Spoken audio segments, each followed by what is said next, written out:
Let's get on the record, please, Ms. Rivers. This is 24 SC 003257, State versus Ricky Pierce. Mr. Pierce is in court. He was at an earlier proceeding. He and I had a long conversation about self-representation. I've entered an order allowing him to represent himself or honoring his request to represent himself. Today, we're going to cover three things, Mr. Pierce. One, we need to do your arraignment because we weren't sure if you were going to have a lawyer or be your own representative. I held off on arraignment, so we got to do arraignment. Two, I'm going to, on the record, get you the paper part of your discovery, which you can take with you. And then three, we're going to talk about scheduling so that your case catches up with Mr. Baker's. So let's start with the arraignment. Before we can get into that, it's a lot of issues that I had that I want to address before we get started with the arraignment. It's a lot of issues, a lot of questions that I have that I need to be answered. Okay. So why don't you give me an example of one of the questions, and then I'm actually going to decide whether we do arraignment first or your questions first. Well, the law state that in Hagan versus Levine state that anytime a jurisdiction is challenged, that it must be proven before the case proceeds. Okay. And you're trying to proceed with this case without establishing jurisdiction first. That's the law, Your Honor. Okay. It will work better as you and I are working together on this. If you've got legal concerns, you put them into a motion. So I have filed a motion already, but Your Honor. So I'm going to look and see what's in the docket. It states that a court cannot proceed without establishing jurisdiction first, Your Honor. Okay. This is the law. I'm not saying nothing that's against the laws of Georgia, Your Honor, or United States. She can't take down if you talk about that. She's trying to take down everything you say. Right. So pause. Just hold on, Mr. Pierce. I'm looking in the docket here, and I'm not seeing that you filed, and it just may not have made it yet, that you filed a motion challenging jurisdiction. But I'm happy to let you know right now, I'm real comfortable with the court's jurisdiction. That doesn't mean I won't. Your Honor, it states that the proof of jurisdiction beyond a reasonable doubt is asserted. I'm the one asserting jurisdiction here, Your Honor. So that means I have to prove jurisdiction, but you got to give me the opportunity. If you don't give me the opportunity, you're violating my rights, Your Honor. Buckle up, guys. Today we are going to witness a courtroom moment that sets the stage for absolute drama. Right from the opening, the judge wastes no time establishing authority, making it crystal clear that this hearing won't spiral into chaos.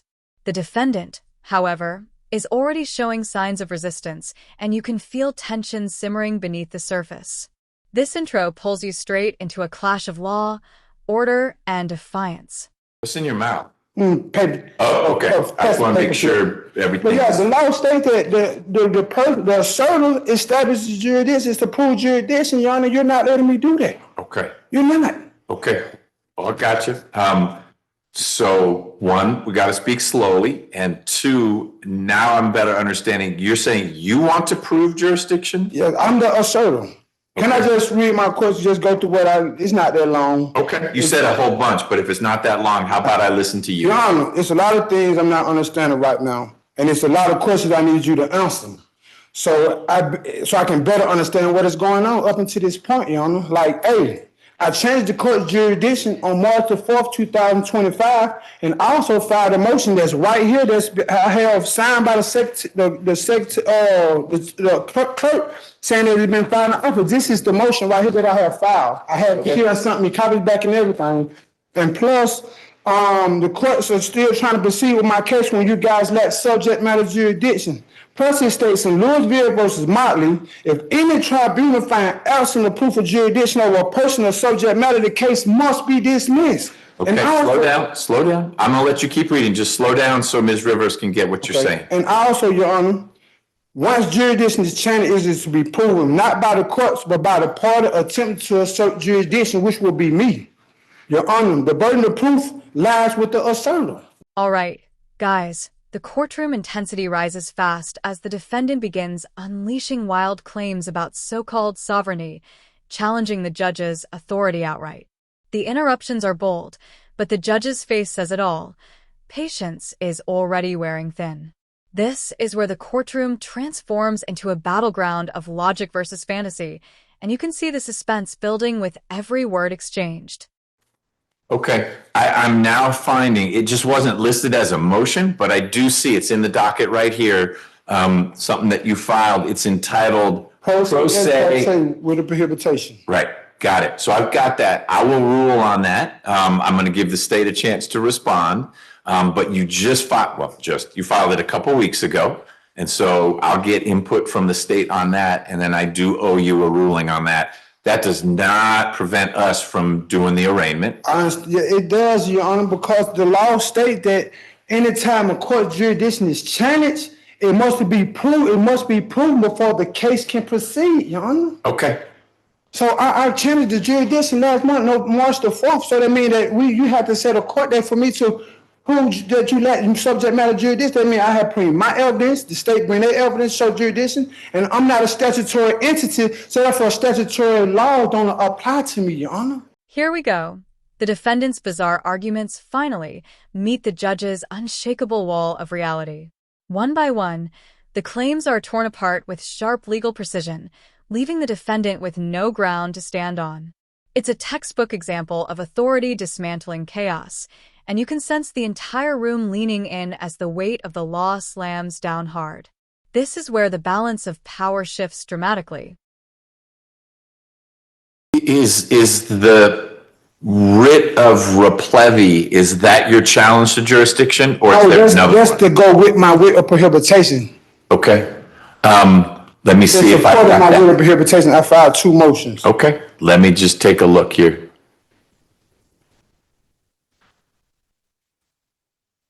I have a lot of questions that I need to be asked.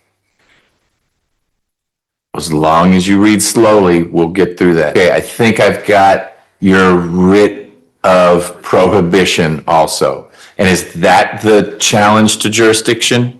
Is that for fraudulent practices, misrepresentation, and lack of subject matter jurisdiction? Yes. Okay, I see that. It says for fraud, yep, they're all there. All right, so you filed them. I'm making a list here of things that I need to work on, and then I'll need to let the state respond. The way it works, if you file a motion, the state gets a chance to respond. Once I have both sides, then I can rule on that, okay? I mean, but you're still trying to proceed with the case, Your Honor, when we haven't established, you trying to get me to plead when this case is supposed to be at a standstill when I changed the jurisdiction March the 4th of last month. So that means you have to prove jurisdiction before I even make a plea on this, Your Honor. I'm fine delaying the arraignment while we work through this. We don't have to do the arraignment today. I can hold on to the discovery and get you that another time. If you would prefer that I let the state respond and then I rule on it, we can handle it that way. Is that what you'd like?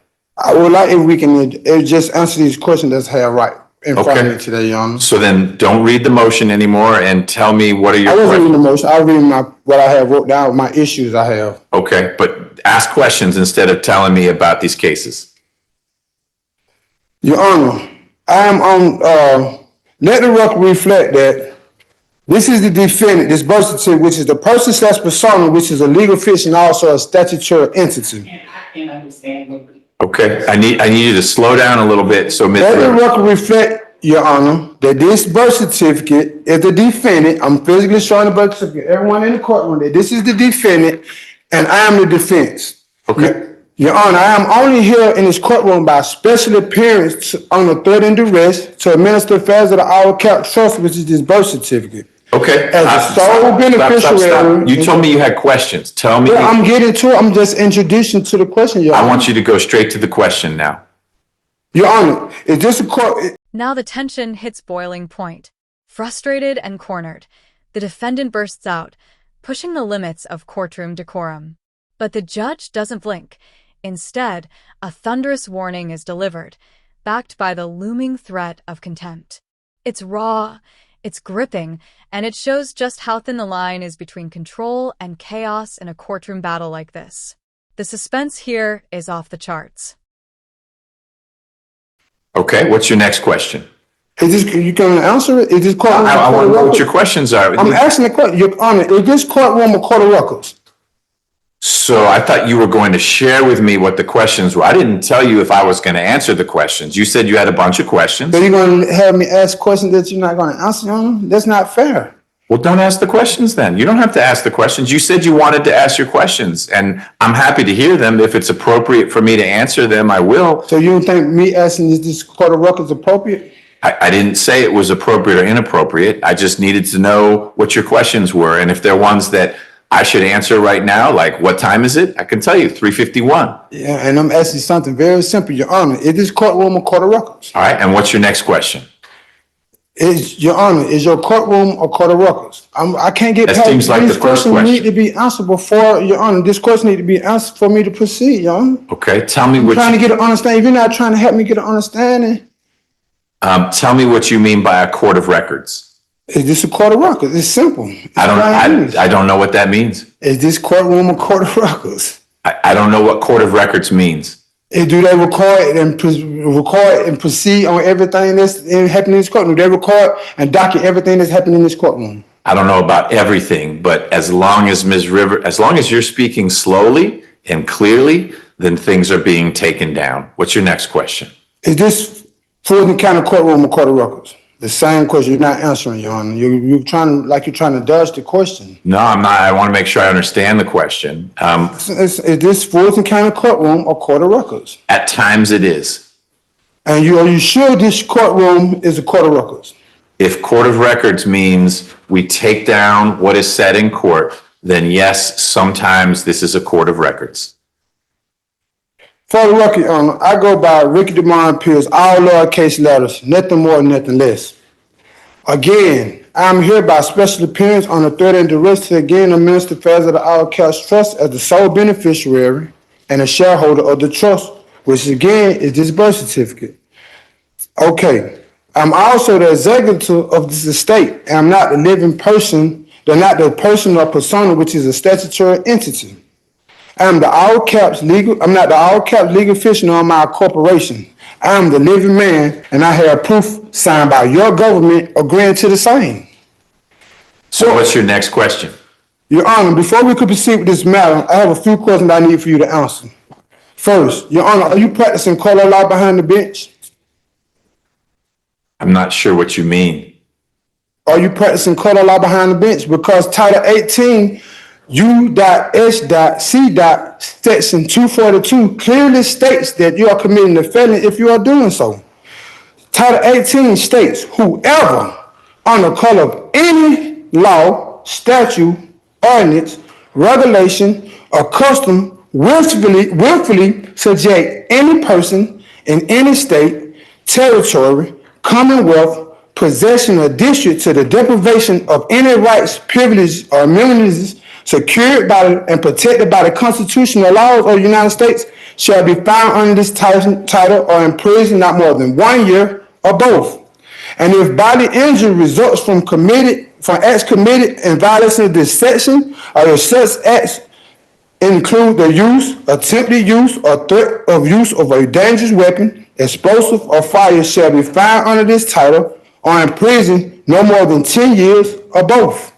And if death results from the acts committed in violation of this section, and if such acts include kidnapping, attempted to kill, shall be found under this title or in prison for a term of years or for life or both, or may be sentenced to death. Now my question, let the record reflect that no legal or lawful matter can proceed without jurisdiction, Your Honor. We both know this. Right. So we're going in circles. We're back. Let me finish. Your Honor, my question to you is Your Honor, for the record, is this matter a criminal matter or a civil matter? What do you think? I just want to answer. You're standing there in handcuffs. You're wearing a jail outfit. Honor, can you please answer the question for me, please? That's my answer. I'm answering with a question. What do you think? Lowercase I don't know. r, I don't know, lowercase Your p. Honor. That's why I'm asking. No. What's your next question? Ask me a Your Honor, Your Honor, for the record, is this matter a criminal matter or a civil matter? Ask a question you don't know the answer to. I don't know that. I'm telling you, how you gonna tell me what I know, Your Honor? Well, if it were a civil matter, would you be having to use the restroom in front of everyone else? Oh, no, that's why I'm asking you, Your Honor. I'm coming to you as fast as I know how, Your Honor, and humble as I know how. I don't know. That's why I'm asking the question. Okay. What's your next question? Your Honor, for the record, is this matter a criminal matter or a civil matter? Okay, that would be your next question. That's one you already asked. Why we can't pass this question, Your Honor, because I lack knowledge to understand what is going on. And I'm telling you this, and it's my authority to let the court know when I don't understand something. A fair point. I want you to let me know when you don't understand. We already covered that when we had our Feretta hearing. We talked about what kind of case it is and the penalties you That ain't what face. I said, is this a criminal matter or a civil matter? How much more time do you need? Because you got about 3 minutes before I'm going to bring someone out here that we can move the case along. Your Honor, I just want you to answer my questions because I lack knowledge to understand what's going on. I'm just trying to keep caught up to date to understand what is going on. Okay. There's no harm in that, Your Honor. What's your next question? It's the same question.